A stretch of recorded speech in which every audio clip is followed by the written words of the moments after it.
Punta tayo sa baba. Andarin natin yung Vespa natin. Tapos linisan natin ng ganito. Automotive coating. Ginamit ko yung isa na pang ceramic. Ito naman bago. Grabe. 2 o 3 weeks na yata. 2.5 weeks na yata. Hindi na pa-under yung Vespa. There you go. There she is. Look at that. It's still beautiful. Urong natin siya. Yeah. Maganda yung hindi nagamit. So, pinaikot-ikot ko siya kanina. Na ngayon, linisan natin siya. Gamit tong bagong chemical.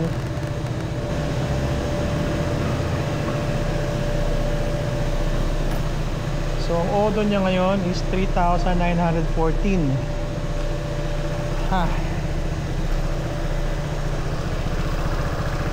Titignan nyo, makinis pa talaga to. So, bigyan natin ng ganito. Tignan natin kung maganda ba to. Wala. Wala siya. Ay!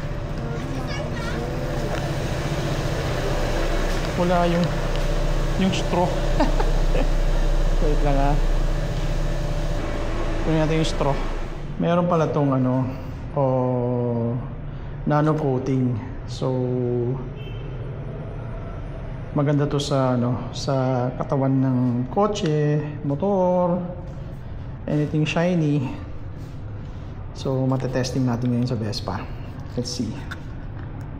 Let's see. Okay na ba? Yun, okay na. Kasi kanina wala siyang straw. Wala, nakalimutan ilagay.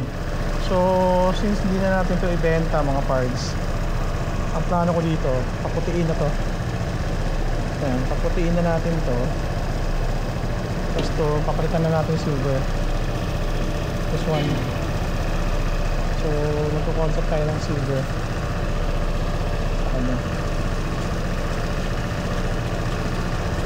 Nano coated. Let's see. Let's see.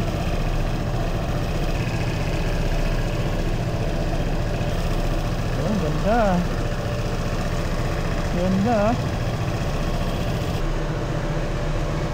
Tingnan natin kung sasali ulit tayo ng show.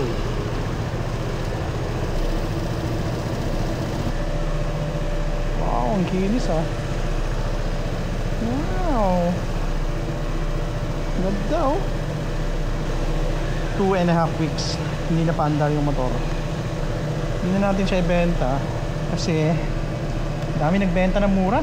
Ayoko, mababa ang bentahan sa market. Huwag na natin ibenta. O keeps na lang muna. So gagawin natin silver to.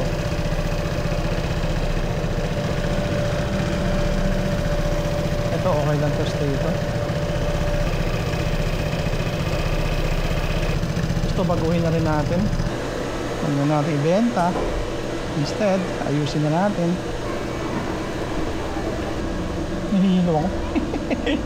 Nakaluhod. Kulang talaga ako sa exercise.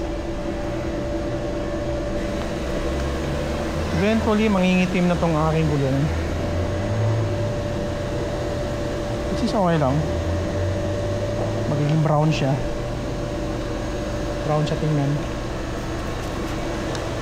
Ang purpose pala nito mga parts, pwede yung lagyan ng bag sa harap. Ito yung pantali mo. Mahaba yan. Shucks, ang kinis oh. Oh my god. Ganda nga. Ganda niya. Oh, grabe. Linisan na rin natin to.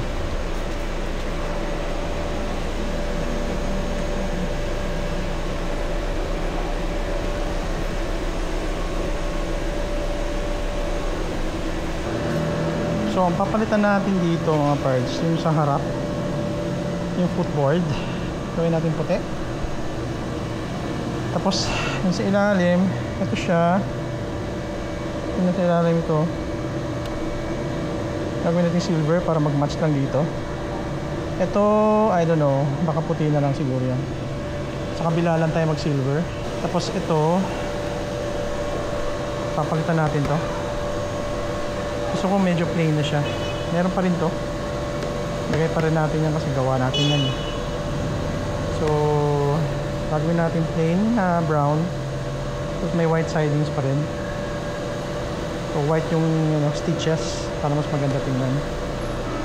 Ang gandahan ito sa leather talaga pag tumatagal nagiging brown na siya. Tingnan mo, ang ganda na tingnan.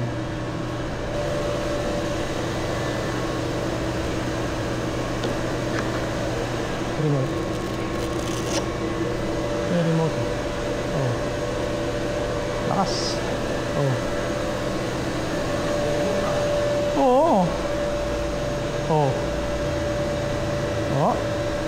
Parang pulis oh. Oh. Lakas niyan.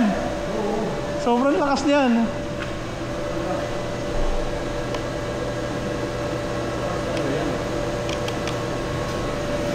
May hazard pa yan oh.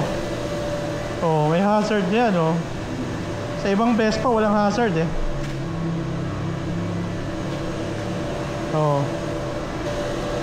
Ito ilalagay pag ginagamit. Dito sa loob pag hindi ginagamit.